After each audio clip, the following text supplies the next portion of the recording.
Hi there, I'm Mary Susie from Bead Me a Story, and today I'm going to show you how to make a chenille stitch that has no outside edges. So this is really based on a flat chenille stitch as opposed to it being a tubular round form of chenille stitch, but it does become domed as you make it, and that's just a matter of the beads we're using in it. You probably could create it in a flatter fashion, but I just wanted to show you that if you are a huge fan of polka dots like I am, you're gonna absolutely love this project. It can be done in so many different colors and so many different ways. One thing I want to show you before we start a tutorial, and I'll talk about this in the tutorial, this was one of the first ones I made. And you can see that our clasp here has gotten very tarnished, very old. And that is because although I used the wire guardians on it to start with, I didn't use jump rings on it when I made it. Whereas the project that we're going to do today, you're going to see that I'm going to use jump rings to attach to the ends. This is so that over time, if you're using base metal clasps, that you can replace those clasps and update them with something fresh and new when you're ready to. So these are great pieces. I wear them all the time.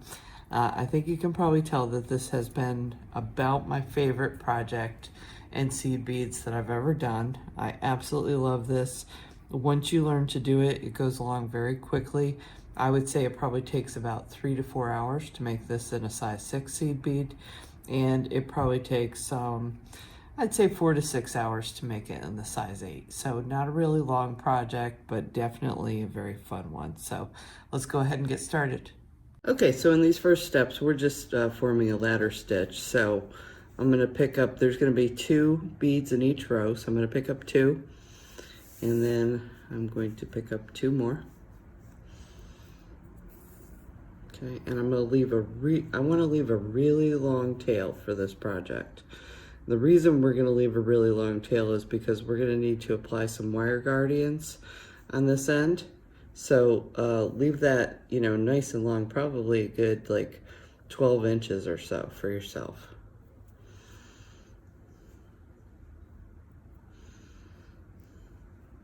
Okay, so I picked up 4 and I passed back through the first 2 beads that I picked up. Okay, and you see I went, the tail's coming out this way, so I went up this way. So now I'm gonna go down through the second pair that's on here.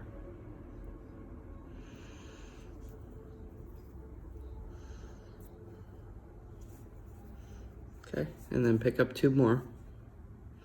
So when you look at your instructions, this ladder stitch at the beginning looks, the thread goes in and out and in and out, and it looks really complicated, but this is all we're doing. The ladder stitch is just a really challenging one to try and illustrate. So don't be intimidated by it, okay? So we picked up our 2, we went through the previous 2, out the next 2. I'm gonna pick up 2 more, go through the 2 I'm coming out of. You notice the string is coming out this way, so I'm going through the other side of the beads. Just a ladder stitch.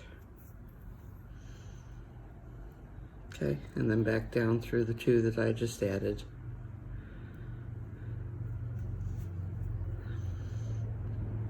It's easy with the ladder stitch too to forget to tell you things because it just seems like the natural progression of where you would want to go. So I picked up 2, went back through row 4, then back up through row 5.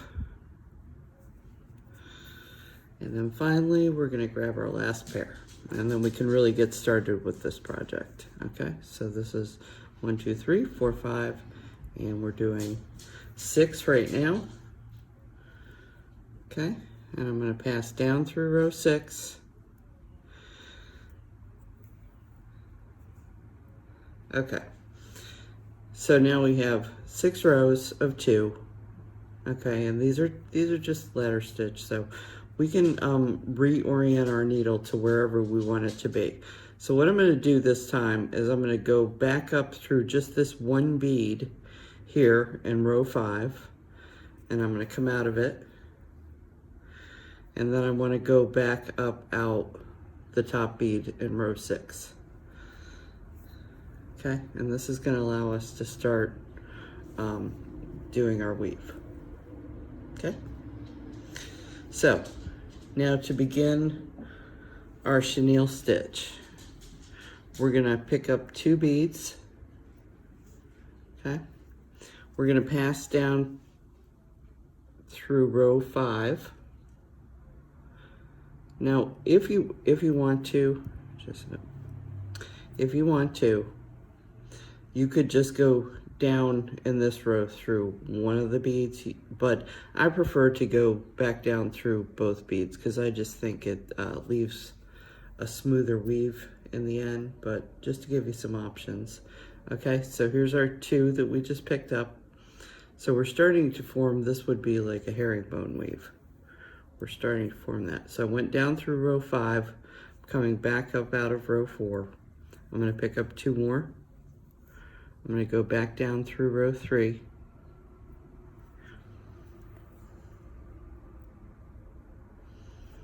Back up through row 2. And pick up 2 more.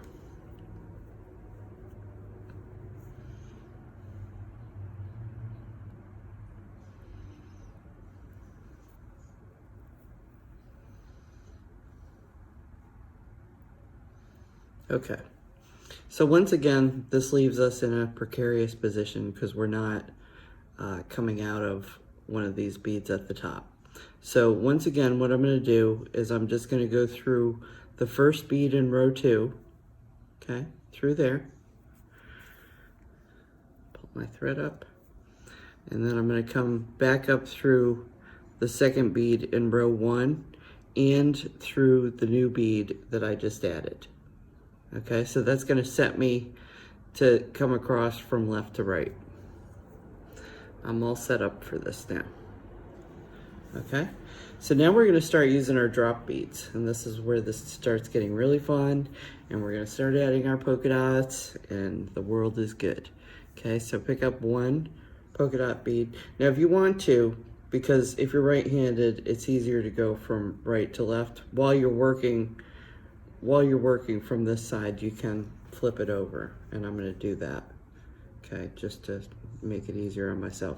So we picked up the black drop bead, and I'm going to go down through this second bead and then back up through the third bead in this row. Okay, so I'm kind of cinching those together. Okay, and then that put me in perfect position to work in this dip. So see how there's a little dip formed because we started doing a herringbone pattern. Okay, so I'm going to pick up 1 more drop. I'm going to pass down through this bead next to it, and we're going to come out through this next bead over here. Okay, see, so I'm spanning through 2 beads at a time. Okay, and see how that cinches up. And then 1 more drop bead. Now, when I pull this through, okay, I want to turn my work back over. Remember, I had turned it the opposite way so I could work from right to left.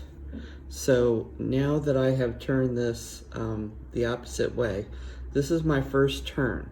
And you'll notice in your instructions that I kind of bolded these in a color and made a big deal about the turns because this is where the weave gets tricky, is when you do your turn each time.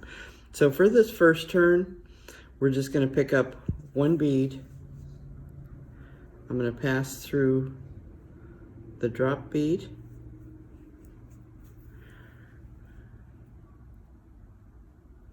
Okay.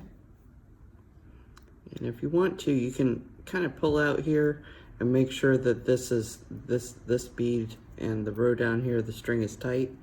Okay, so I go through that first bead, and then I'm going to pick up 2, and I'm going to pass back through this next drop bead again, through the middle drop bead. Okay, pick up 2 more, pass through the drop bead,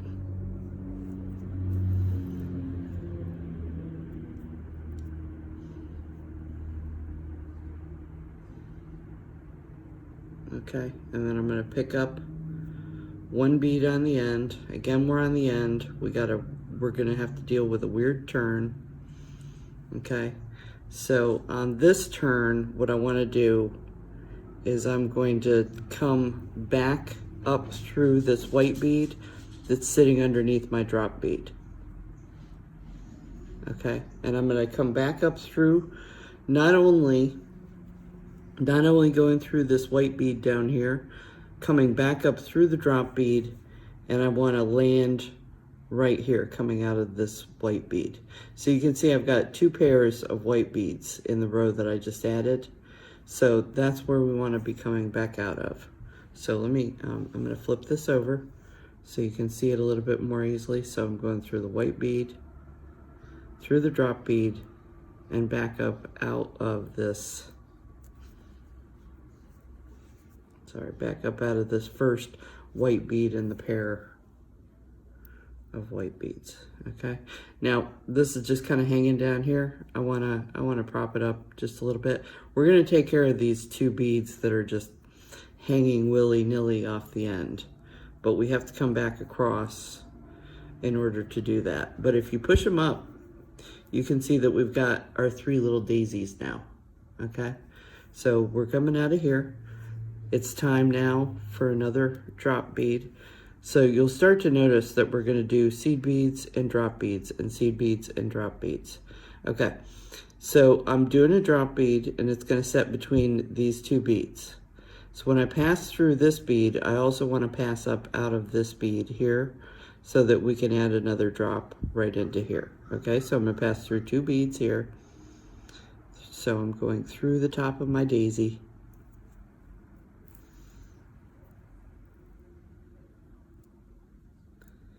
Okay, and then one more drop bead through the top of my daisy, and then through the next seed bead, which is my end seed bead. Okay, that's great because that's going to cinch this outer flower together, and that won't be hanging off the edge all weird again. So see how that did? Okay, and when we come across here, this guy will get cinched up again. Okay, so we just did drop beads. So now it's time for our seed beads again. So now you wanna, this turn is pretty easy. This is the third turn, very simple. So you pick up two beads, you pass through a drop, you pick up two beads, pass through a drop,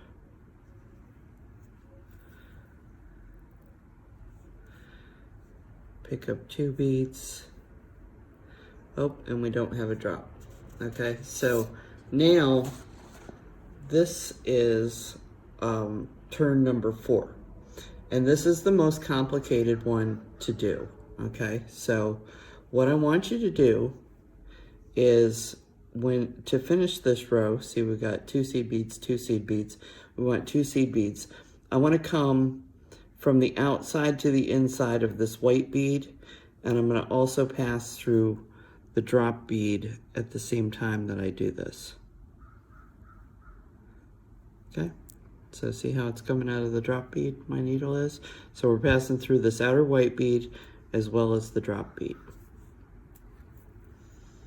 Okay, so while this is the hardest, this is actually probably the cleverest turn, and the turn that is made possible because we are using drop beads, and you're not going to see how we did this. Okay, so we do this turn, and what we're going to do is we're going to come back through this white bead that we just went into.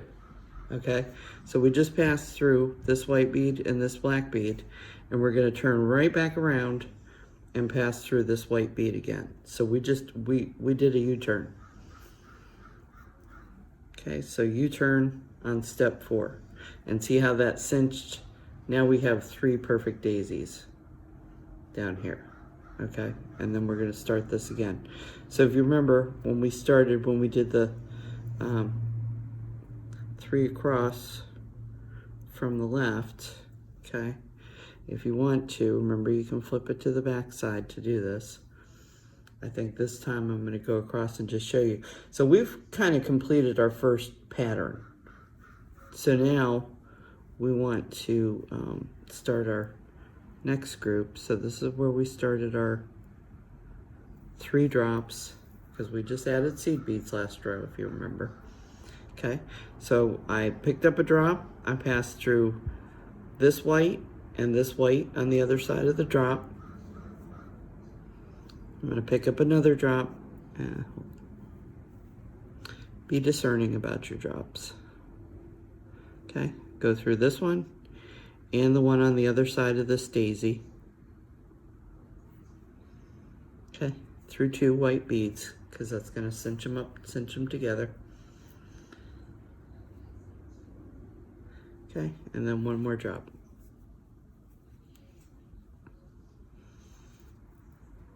Okay, and now we're back to turn number 1. Okay, so just to go through this whole procedure again, here's what turn number 1 looked like. Turn number 1 was to just pick up a bead, and it's gonna be weird hanging off the end, and it's okay. So we're going back through the drop. This is where, if you want to make sure it's tight on the end, do an extra little pull. Pick up 2 more seed beads. Go through the drop. Pick up 2 more seed beads. Go through the drop. And then pick up, just like on our other end, pick up that 1 odd seed bead. Okay, and we're going to pass back up through this seed bead here, through the drop, and through this single seed bead, because we're doing a seed bead row, so we know we need to get up to whatever our next drop row is. Okay, this will start to become intuitive. This is a little bit more complicated of a pattern to learn, because there are 4 different turns you need to learn. But once you get doing this, you know, like I said, I knew I needed a drop row because I was doing a seed bead row, and I could see, you know, since these rows, I have a 3, a 2, a 3, and now I know I'm going to be back to 2 drops in a row. Okay, so I'm going to come back across, pass through 2 seed beads, and then I'm going to pick up another drop, pass through 2 seed beads, and when I do this,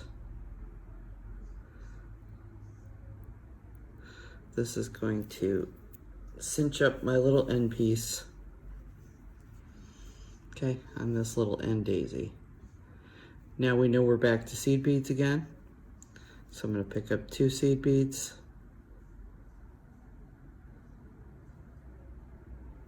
go through the drop, pick up 2 more seed beads, pass through the drop again, pick up 2 seed beads, pass down through the seed bead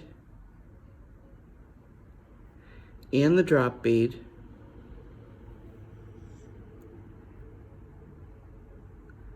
it's always tricky to get into this little drop bead. Okay, pass through this seed bead and the drop bead. Okay, and I just keep pushing my little drops up as I'm doing this. Okay, so I pass through the seed bead and the drop bead.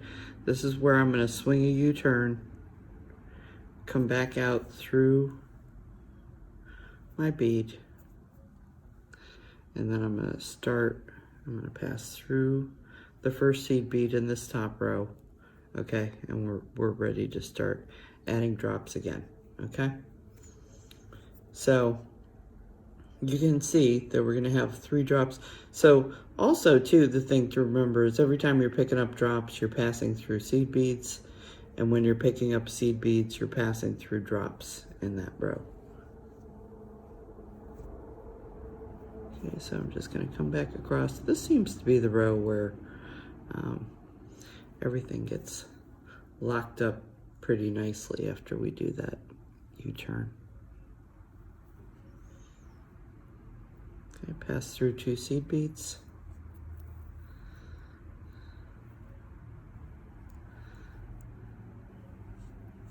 Pass through a seed bead.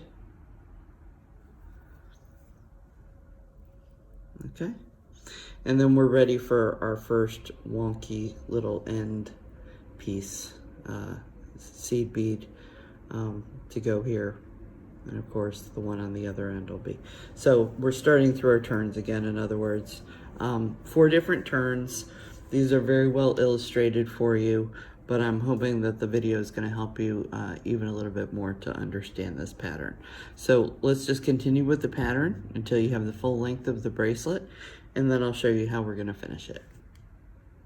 Okay, so before we get started, I just want to show you that anytime you're using metal findings, particularly base metal findings, I like to use this Renaissance wax to keep my pieces from tarnishing. So it just takes a little dab on a paper towel. This is probably way more than I need, so I'm going to spread it out a little bit. And you just kind of want to rub it around your clasp. Okay, and you can rub your wire guardians in there too. And get them coated. I don't know if you can get these perfect, but it certainly doesn't hurt to try and keep the tarnish away as long as possible. And I will say with the wire guardians, those are going to be the part that they are part of the piece. They're never coming off. So anything you can do to protect them better is a good thing. And so anyway, this Renaissance wax, you kind of want to rub it on, and then you are going to give it just a second to dry and rub it back off and buff it back off. It does give the metal a little bit different feel, but you know, it's there to protect it. It's there to protect it over time. If you want to take the piece apart and get on the inside too. Anything you can do to protect from darkening and tarnishing over time, it's going to make your piece last longer, is definitely a good thing. So I'm all for it. So I just wanted to make sure to show you this. You know, when you get this little can of it, it is kind of pricey, but it lasts for everything. I mean, once you have it, you know, you're going to have it for, you know, probably at least a couple of years. So you know, the cost is worth it over time in the expense saved on having to replace your clasps. But in this project, like I said, the wire guardians are part of the piece, but we're going to use jump rings on the end to attach the clasp so that if you need to replace it later, you certainly can. So before I get too far on this project, I'm going to come back to the beginning and use my thread to add my wire guardians. And I still have tons and tons of string here. So I actually want to do this starting end while I've still got string down on this end to make sure that I left myself enough. So I'm going to pick up the wire guardian, okay, and I'm going to pass through one side of it. You can see there's a little tube on either side of this, okay. I'm going to pass through the other side, and I'm going to go back down through row 2 of the piece.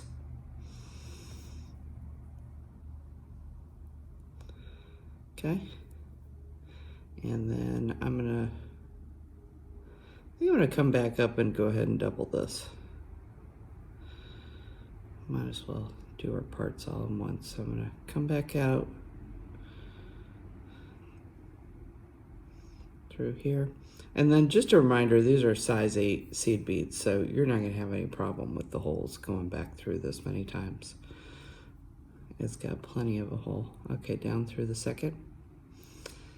And down through the row 2 beads, both of them. Okay. And then come back up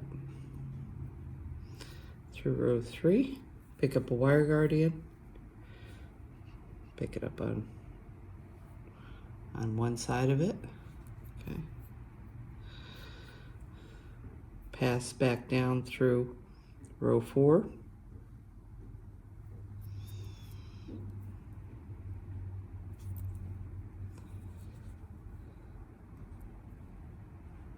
Oops. I actually didn't get through the 2 part of that, so let's come back out. Okay. Pass back through the other side of the wire guardian and down through row 4.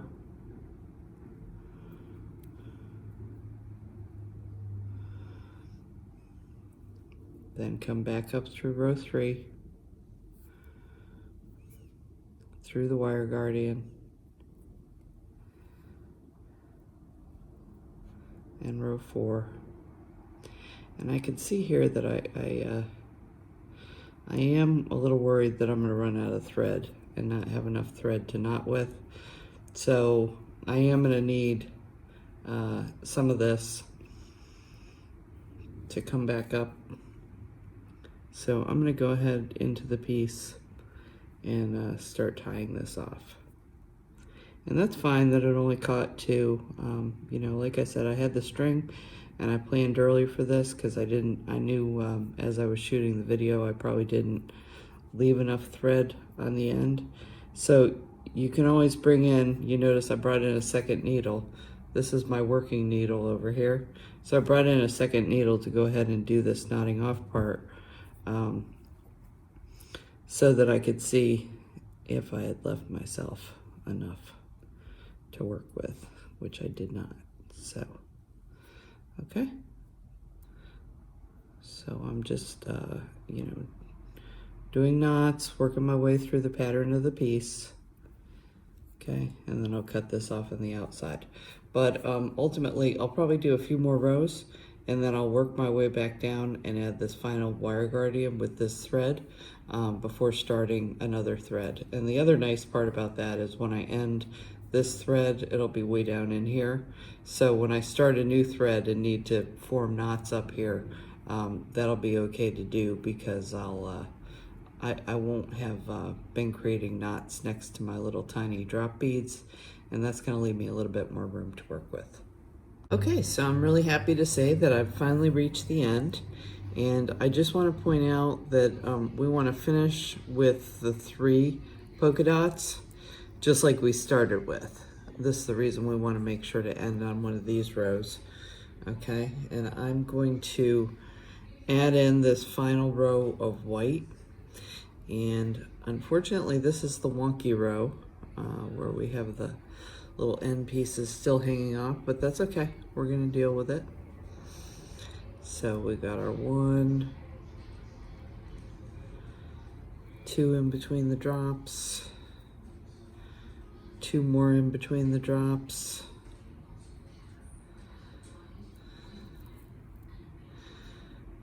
and then 1, and we're going to come back up through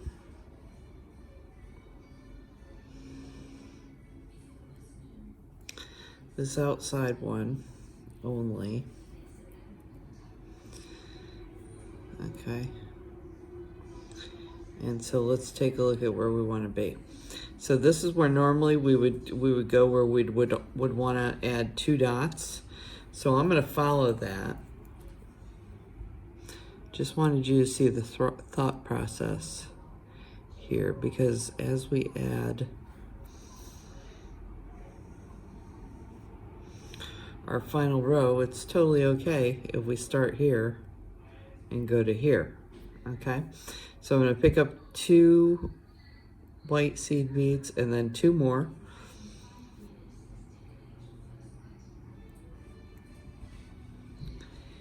And I'm going to pass down through the white that's on the outside of this flower, and then I'm going to pass through the drop bead.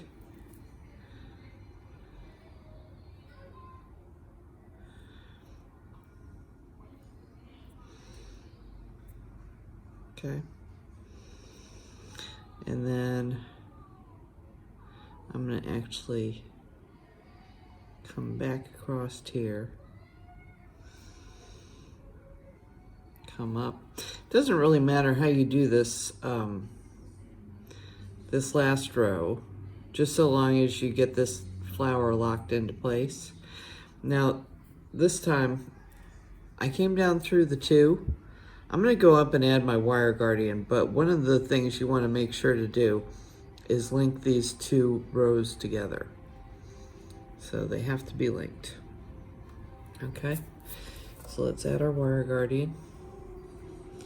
We can do this while we're doing the row this time. We don't have to wait. Probably if I really thought about it, you could do that at the beginning too, but I've never tried it that way. Okay, so down through here.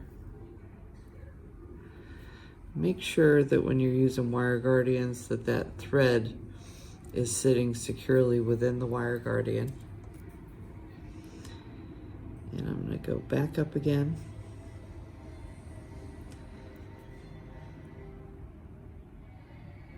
The other thing you want to be careful of with wire guardians, particularly if you're using a larger size bead than an 8, but it can happen with the 8s, is you want to make sure that it doesn't drop down inside the hole of the bead. Okay, because all these wire guardians need to be standing up and out of the piece. Okay, so now what I want to do is I want to come across this next flower. Okay, so I'm going to go down through the drop bead again. And then back up out of here, out of the other side of this flower. See how that cinches that up? Okay, and then we can add our 2 rows of beads. Okay, and now again we're building this, you know, backwards. So I'm going to come down through this same flower, through the drop,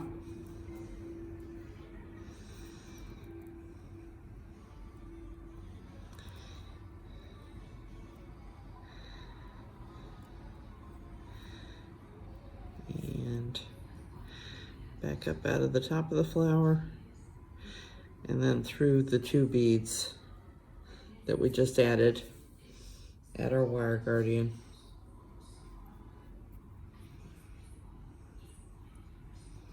So just as long as you end up with a 2x2 row at the end and you have a wire guardian on there, you're good. If you take a different pathway, it doesn't really matter.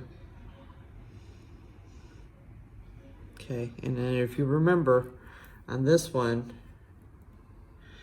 we want to come back through our 2x2 so that we cinch these rows up together. Okay, back down.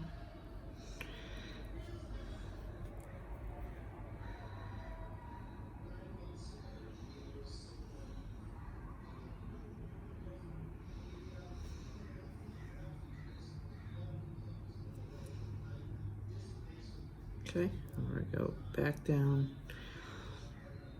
into the flower. Okay, then I'm going to come across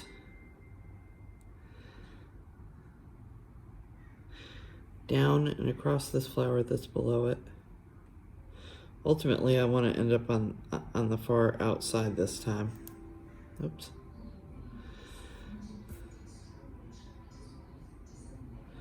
Sometimes it's tricky to get into these drop beads.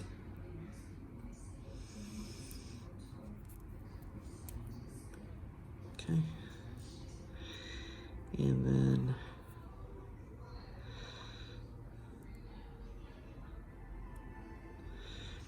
back up into this flower here. And we're going to land coming out of that outside bead. Okay, and that's going to cinch that up. And the nice part about coming out on the outside too is that you make sure that this bead doesn't accidentally get turned around.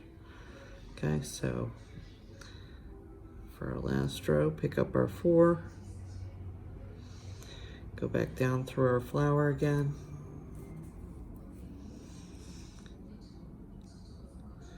come back up through its dot. Okay.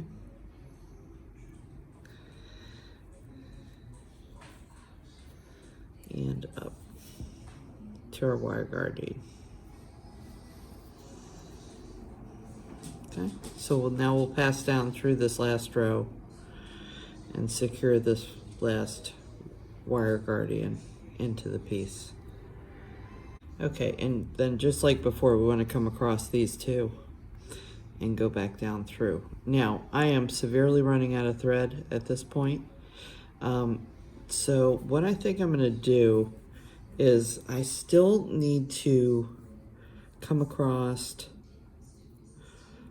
these rows to link these 2x2s together at the top. So I think what I'm going to do is I'm going to knot as I go along. So as I go down here, this is my last pair that I'm linking through. Okay, so I'm going to come up through this next row. I just want to link these first two rows together. This didn't get made the same as it did in our starting rows. Okay, so as I pull these, I think I'm going to slip a knot into here. It's a good discreet place to put one anyway.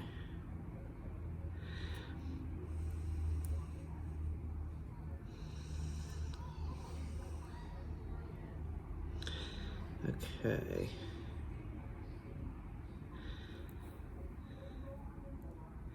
So I'm going to do the up down. I'm avoiding the wire guardian now. I'm just trying to bond these rows together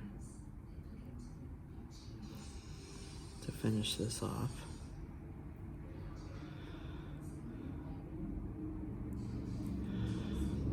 Okay, and then we'll get these last two bonded together.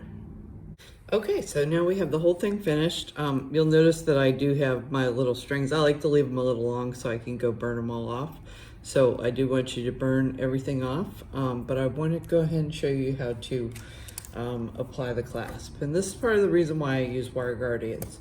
Anything that is seed beaded, that has metal findings on the ends, if you haven't bothered to learn how to do chainmail, you're going to find out now that you really need to. Okay, so part of the beauty of this and using the little wire guardians on the end, these are permanent, and if the piece breaks or I need to fix it, or if these get really tarnished over the years, there's not a whole lot I can do. I can bring in a sunshine cloth, but when you're using base metal clasps, I think it's very wise to use jump rings to attach them to your bead piece, because then they're removable. Okay, so I pre-opened my jump rings, and I'm going to use 2 jump rings at every wire guardian position to attach this clasp. Okay, and again, I'm using the tiniest jump rings that I have.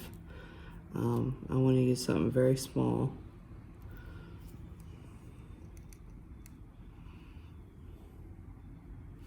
Okay, so you can see how we're just attaching this so that later on, if we want to replace the clasp, or if we want to put a fancier clasp on even, you know, maybe you find something that's really cool in black and white and you want to use that with it, then that can be easily done. It's really not a problem. If you need to make a repair on the piece, you know, the clasp is a whole separate part. You don't have to remake the clasp part again, which is very different from the weave itself. So this makes it really easy